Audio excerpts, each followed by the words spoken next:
I came back early from vacation and the first thing I saw was my suitcase sitting outside. There was a note taped to it, written in my son's quick, sloppy handwriting. "Sorry, Mom. We need the space." That night I had no choice but to sleep in my car. By morning they were the ones standing outside tossing my things out like I was nothing. "Elderly trash," I heard, followed by a sharp, angry voice. It was Brandon, my son. His voice cracked through the hallway like a firecracker, hot and furious, louder than I had ever heard before, not even when he was a teenager slamming doors and shouting about curfews. His eyes burned, red and furious, and before I could react he lunged forward and yanked my backpack right off my shoulder. He pulled so hard my arm jerked back and the zipper snapped. Something slipped out, an old scarf I think, but I was too stunned to move. "Find somewhere else to sleep," his wife Jessica said coldly. Her arms were crossed tight over her chest, her voice smooth and steady, like she had rehearsed every word. "Abridge your car. I don't care. Just don't make this our problem anymore." She sounded proud of herself, not even a hint of guilt in her tone. Jessica stood there barefoot, her perfectly painted toenails pressing into the hardwood floor as if she hated even standing near me. I didn't answer. I couldn't. My mouth was dry and my heart was pounding too loudly for me to speak. I bent down, grabbed the scarf without looking at either of them, and dragged my suitcase toward the front door. It wobbled on the rug just like it always did. I bought that suitcase 23 years ago for my honeymoon with their father. Now it trailed behind me like a wounded limb. Outside, the stars looked sharp and cold, frozen in place. The porch light above flickered, washing the steps in a dull yellow glow. I stopped just once to look back at the house, the same house that used to smell like Sunday roasts, sound like bedtime stories, and fill with piano practice. Now the windows were dark. The home I built wasn't mine anymore. I walked to my old Buick, the same one they said was too ugly to park in the driveway. Inside it smelled faintly of old papers and peppermint oil. I climbed into the front seat and pulled a thin emergency blanket from the back. It barely kept out the cold, and the chill inside my chest was worse than the night air. I wrapped myself in it anyway and curled up in the seat. I slept there, silent and shivering, with the engine off and the air bitter. I had raced them and now they had pushed me out like I was a stranger. But even then, even in that quiet, I refused to let them hear me cry. Morning came soft and gray, as if the sky itself was ashamed of what it had to show me. My back ached and my knees felt stiff when I sat up. That's when I noticed a garbage truck idling in front of the house, its engine humming low. Then I saw Brandon and Jessica hauling my things to the curb. The garage door hung open wide like a mouth swallowing and spitting out everything I owned. My belongings were stacked in piles, tossed like junk. My wedding dress, still in its yellowed plastic cover, sat crumpled beside a cracked lamp. A box of old photo albums had gotten wet, and one slipped open, spilling pictures across the concrete. There was Brandon at 4 holding a frog. There was Emily, my daughter, curled asleep on my chest in the hospital. There was me in the garden, smiling with their father. "Hey!" I shouted, my voice cracking like thin ice. It was the first word I'd said in nearly 12 hours. Jessica turned to look at me, rolling her eyes before tossing a pillow at my feet.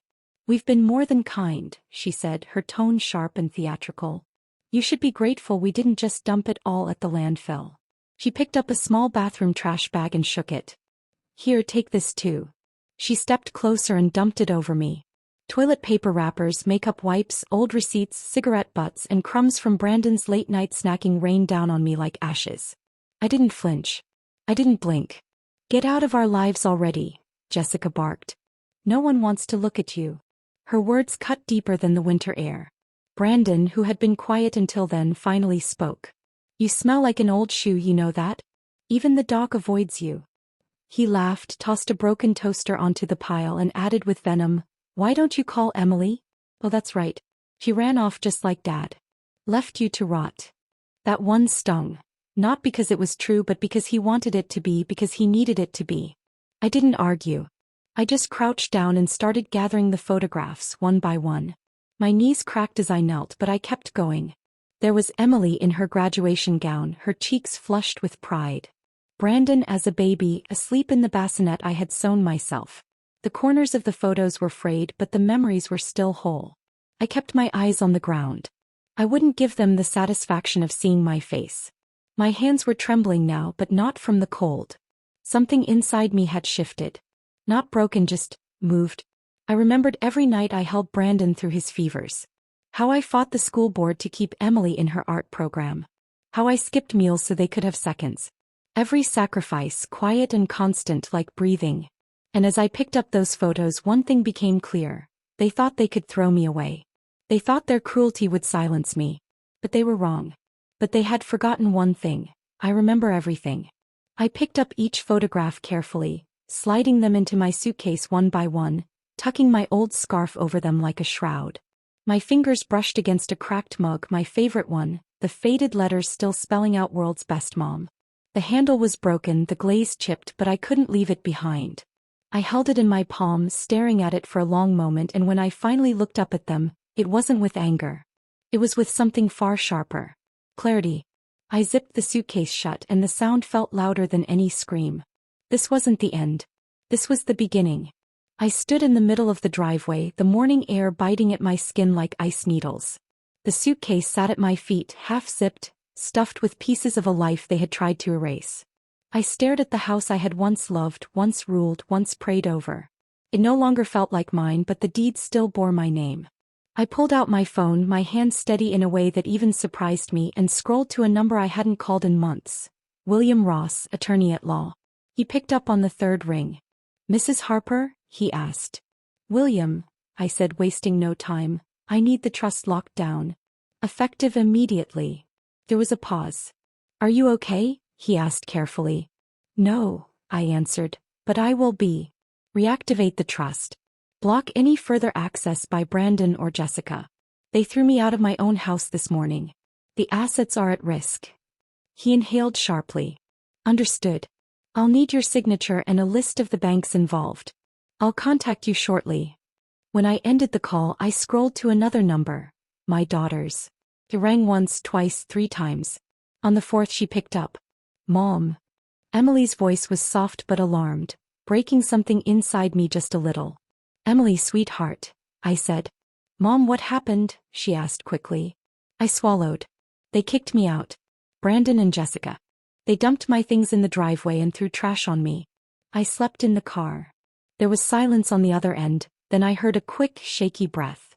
"I'm coming home. I'll book a flight right now." "No," I said gently. "Don't rush. Just tell me what I can use. What can help me fight this?" She went quiet, thinking. Then her voice steadied. "The security cameras. The ones Brandon and I installed last year after you slipped on the back steps. They back up to cloud storage. I still have access. I'll send you the login. Mom, you can use everything, the shouting, them throwing your stuff, the threats. Don't let them erase you." When the call ended, I stood a little taller. For the first time in years, something unfamiliar stirred in my chest. Resolve. That same day, I drove to the community library 2 towns over. Brandon had blocked my Wi-Fi months ago, claiming it interfered with their network. Sitting at one of the public computers, I logged into the system with the credentials Emily texted me. And there it all was. Crystal clear footage. Jessica throwing a bag of trash over me. Brandon grabbing my arm, shouting names I don't even want to repeat. My own voice, quiet, steady as I stood still while they humiliated me. I downloaded every file and created a folder on my laptop. I labeled it one word: evidence. Each night after that, I made tea, jasmine or chamomile, whatever kept my hands from shaking. I pored over the trust documents my husband had signed years ago before he passed. Back then, Brandon had manipulated me, insisting he'd handle everything. I was too numb from grief to question him. Now I studied every page like scripture, highlighting words like irrevocable, breach, elder abuse, power of attorney. During the day I kept moving, light stretches, walks around the block, to keep my joints from locking up. I wasn't preparing for revenge. I was preparing for court. Then one afternoon, while sorting through medical statements, something caught my eye. A bill for a life insurance policy I never signed. It listed Jessica as the beneficiary. The policy had been opened 6 months ago with forged documents. The file listed a local insurance rep, Amanda Green. I remembered her, bright smile, cheerful voice. I called her immediately. "Hi, Amanda. This is Mrs. Harper. I need to ask you about a policy under my name, one I never authorized." There was a pause, then a nervous laugh. "Oh, I thought Brandon." "Brandon what?" I asked, keeping my tone calm but firm. She hesitated. He said you were forgetful. That he had to manage things for you. I thanked her, hung up, and added another note to the growing folder. Later that week, I found a copy of a bank withdrawal form with my forged signature. $10,000, transferred directly into Jessica's account.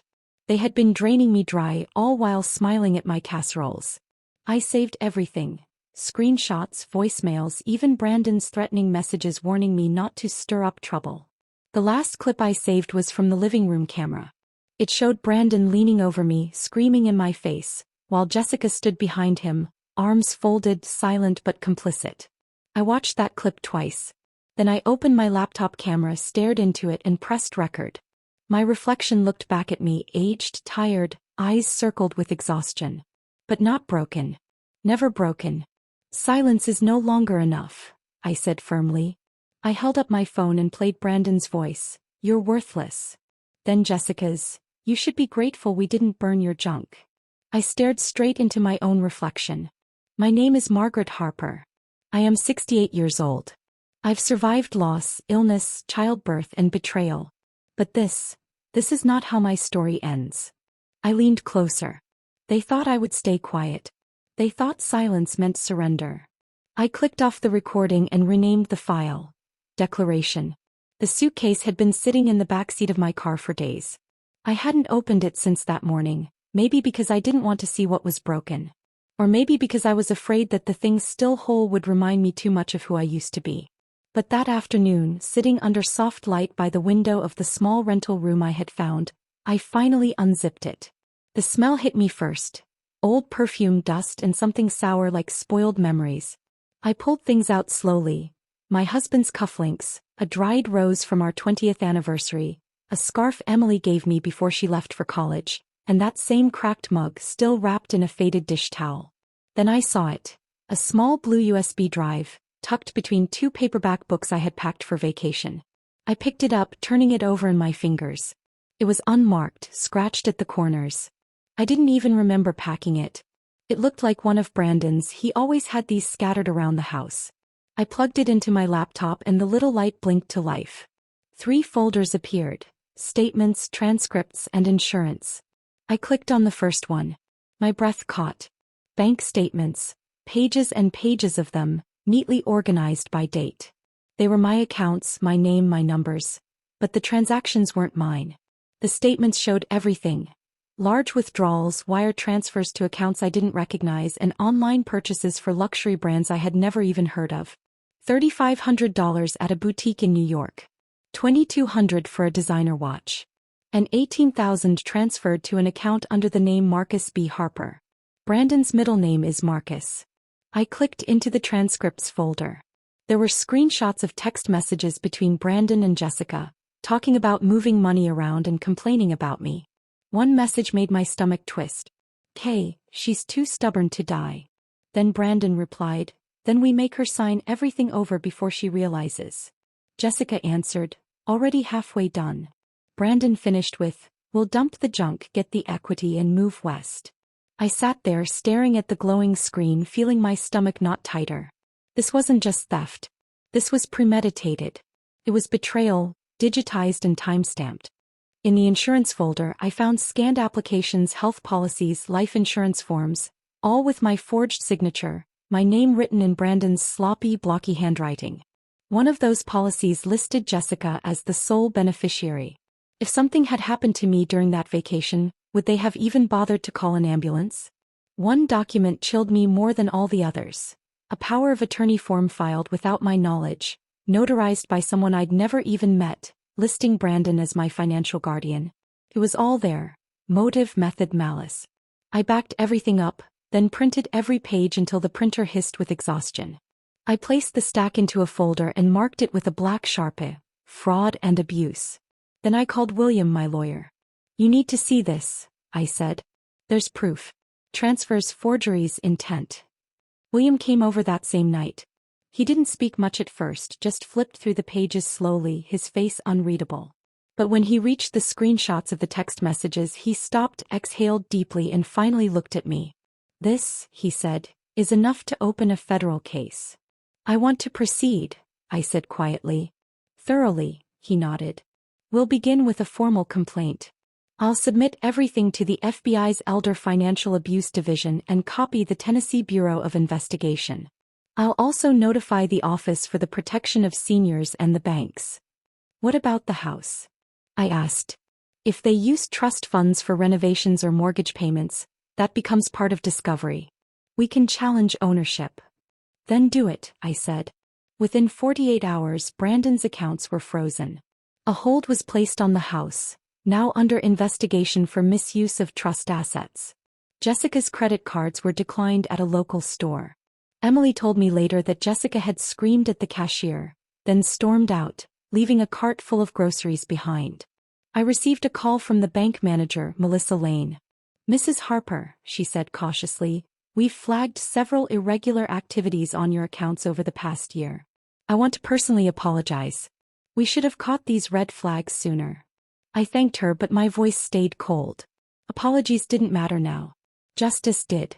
The final document I submitted was a signed affidavit detailing everything, emotional, financial, and psychological abuse I had endured over the past 3 years. I included the security footage, the text messages, and a handwritten statement I wrote in my small kitchen. They thought I was old, confused, a burden. But I remember numbers. I remember dates. And most of all, I remember love, and how it does not look like this. My hands didn't shake as I wrote it. They only trembled when I sealed the envelope. I placed it in the outgoing mail slot at the post office. A gust of wind caught the door as I let go, but I didn't reach back. Let the storm begin. It was 1:07 a.m. when my phone rang. I was already awake. Sleep had become a visitor, not a resident. I lay there, staring at the ceiling, listening to the soft creak of the old beams and the distant hush of the night. The screen lit up. Jessica, mobile. I let it ring once, twice, 3 times before answering. Mama, she said, her voice cracked, breathless, like she'd been running or crying. They're here. The FBI. What did you tell them? I stared at the ceiling, my voice steady, calm. I told them the truth. For a moment the only sound was her breathing, sharp, uneven, then a choked, panicked gasp. They said you filed federal complaints, that you sent them evidence. You went to the banks. They froze our accounts. Brandon can't even buy gas. They put a hold on the house. They're saying I forged insurance documents. Mama, her voice splintered. You're going to ruin us. I sat up, swung my legs over the bed and let my feet rest on the cold wood floor. You ruined yourselves, I said quietly. I just stopped protecting the lie. She started to protest, but I ended the call. I didn't need to hear her sob. I had cried enough for all of us. The next morning, an envelope arrived with the seal of the Department of Justice. Inside was confirmation. The federal investigation was underway. Brandon had been served with a subpoena to turn over all financial documents tied to my accounts, the trust, and any transfers over the past 3 years. A separate inquiry had been opened under the Elder Abuse Prevention and Prosecution Act. The evidence I had submitted, the USB drive, the security footage, the forged documents, was now in the hands of people with authority far beyond the reach of Brandon's arrogance. William told me Brandon had been called into a preliminary hearing. Jessica had been formally notified that the life insurance policies filed in my name were under investigation for fraud. If convicted, she could face up to 10 years in prison. They had gambled on my silence. They lost. That same day I walked into town to buy a new journal. My old one, filled with grocery receipts, scribbled prayers, and worn corners, was full. I picked out a red leather-bound one, firm and weighty, in my hand. On the first page I wrote, Day 1. They called me elderly trash. Today the government calls me a plaintiff. Every night after that I wrote. I documented everything, every insult, every bruise to my dignity, every whisper I had swallowed.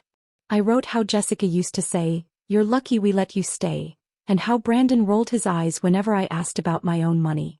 I wrote about the time they unplugged my oxygen machine because it made the room too stuffy. I wrote how I heard them through thin walls, mocking my slippers, laughing at how I made tea like it was some sacred ritual. I didn't write for revenge. I wrote because I needed witnesses, even if only the pages would listen. One night Emily called. "Mom," she said, "I saw the news. Local station. They're reporting elder fraud charges filed in Memphis. They didn't name you, but the timeline, it matches. It's happening. I smiled. I'm proud of you, sweetheart. I'm proud of you, Mom, she replied. I didn't cry. I just smiled. She offered to come stay with me for a week or two. I told her I'd love that. That Sunday, a man in a gray suit knocked on my door. He was from the Elder Financial Protection Network. They were launching a regional awareness campaign, and he asked if I would be willing to share my story. Why me? I asked. Because you fought back, he said simply. Most don't. I thought of that night in the car, how I had curled up like a forgotten package, too stunned even to cry. How I had stayed silent not because I was weak, but because I hadn't known what else to do.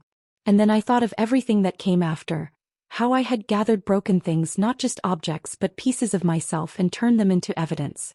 I agreed to speak. That evening I opened my journal. Day 12.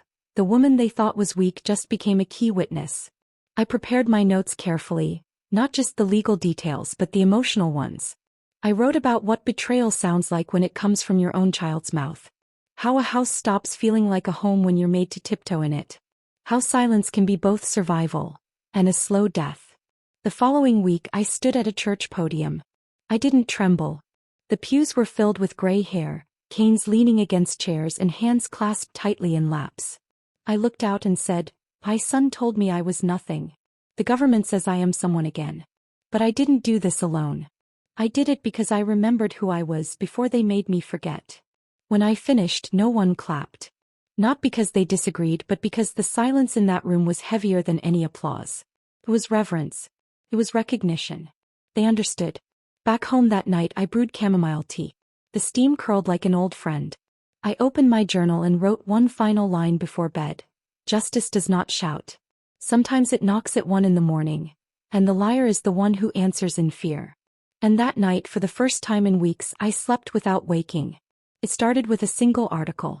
A local paper, the Tennessee Gazette, ran a headline, "Mother abandoned by son but she saved herself." The reporter had pulled the case file from public records. He traced the timeline, the asset freeze, the fraud investigation. He talked to neighbors, courthouse clerks, and even the bank. But most of all, he watched the security footage. Brandon throwing my suitcase, Jessica dumping trash on me standing still as stone. He didn't use my full name. He called me Mrs. H, and used words like elder neglect, domestic fraud, and silent strength. But everyone in town knew exactly who it was. My phone rang constantly that day. Old friends from church, women I hadn't spoken to in years, even a man I used to teach Sunday school with. Every call sounded different, but the message was the same. We saw. We believe you. We're sorry. That afternoon, Reverend Alden from the local Baptist church called. He asked if I would speak at their next Wednesday gathering, part of a monthly series called Voices of the Valley. Usually they invited missionaries, doctors, or authors. We want people to hear, he said, what silence looks like and what happens when it ends. I was hesitant. I wasn't a speaker. I was just a woman who had spent most of her life making other people comfortable. But something in me said yes. The night of the event, the pews were packed. I wore the soft blue cardigan Emily had mailed me last Christmas. As I stepped to the pulpit, I felt a strange calm. Not performance, not fear, just truth waiting to be spoken. I looked at all those faces, some kind, some shocked, and began. I was called elderly trash by the boy I raised. I was thrown out of my own home by the woman I once called a daughter. They told me I was a burden. But I remembered who I was before they forgot. And when the law asked for proof, I had it. I spoke for 20 minutes, no notes, just truth. I told them everything, how I slept in my car, how I found the USB, how I built the case brick by brick from the pieces they thought I would throw away. When I finished, there was silence again, not uncomfortable but deep. Then one clap, then another, then a wave. Afterward, people lined up to speak to me. A woman hugged me, whispering, "My daughter treats me the same." I thought I was alone. An older man in a worn veteran's cap looked me straight in the eye. "My son had me sign over my house while I was in the hospital," he said. "Thank you for standing up." A teenage girl told me, "My grandma raised me. If anyone ever did that to her, I'd want her to fight like you did." But the one that stayed with me most was a man in his 70s. He waited until everyone else had left. He walked up slowly, limping, his eyes glassy. "I had to sleep in my shed for 2 weeks last year," he said quietly. "My son said he needed my room for his office. Told me I could stay out back if I needed space. I've never told anyone that until now. He shook my hand. It was calloused, strong but trembling. You gave me permission to be angry, he said. I nodded. Anger isn't wrong. Silence is, when it lets abuse grow. That night as I walked back to the small house Emily and I now shared, the air felt softer, the stars kinder. Inside she had lit a candle and left 2 mugs of tea on the table.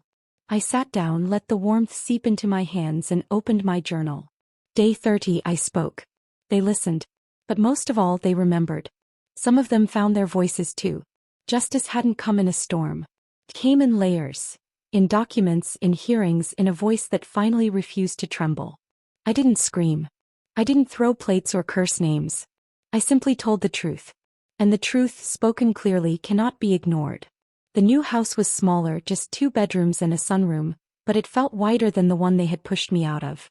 It sat on the edge of town near a stretch of woods where cardinals nested and a modest garden patch that had once been overrun with weeds. Now it was mine. Ours. Emily helped me turn the soil. She taught me to compost banana peels and eggshells, and I showed her how to string beans along the wooden trellis, the way my mother had shown me. We planted rosemary, lavender, and tomatoes. By week 3, tiny green sprouts pushed shyly through the dirt. In the mornings I baked scones while Emily checked her emails. We took turns sweeping the porch and feeding the stray cat that adopted us without asking. I named him Henry. There were no shouts in this house, no slammed doors, no footsteps that made me hold my breath.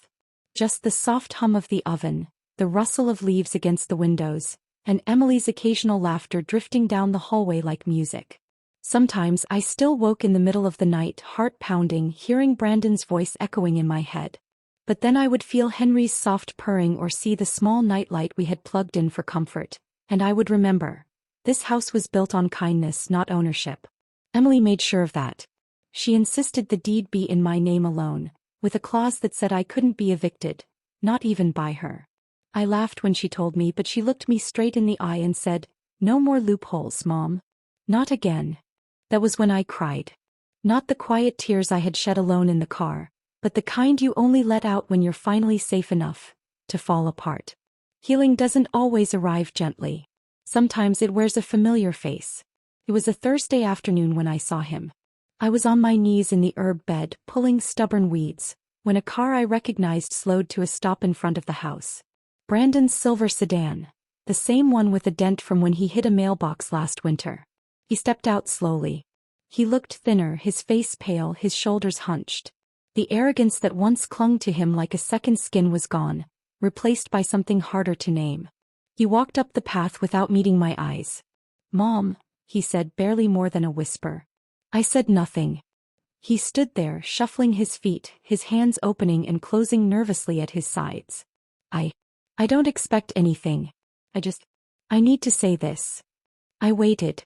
I was wrong, he said finally, his voice cracking. About everything. About what I did to you, about what I let her do. I've lost everything. They're charging me. Jessica's gone. The bank won't even speak to me. But that's not the worst part.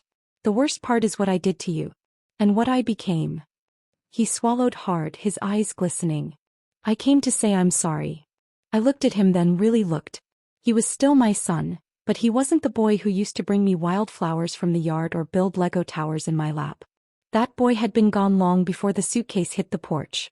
The man standing in front of me, broken, trembling, seeking, was someone else. "Do you want forgiveness?" I asked softly. He nodded, tears pooling. I paused. "Forgiveness is a door I can open," I said. "But trust is a house you burned down, and I'm not rebuilding it." He blinked, the tears spilling. "That's fair," he whispered. I nodded once. "It is."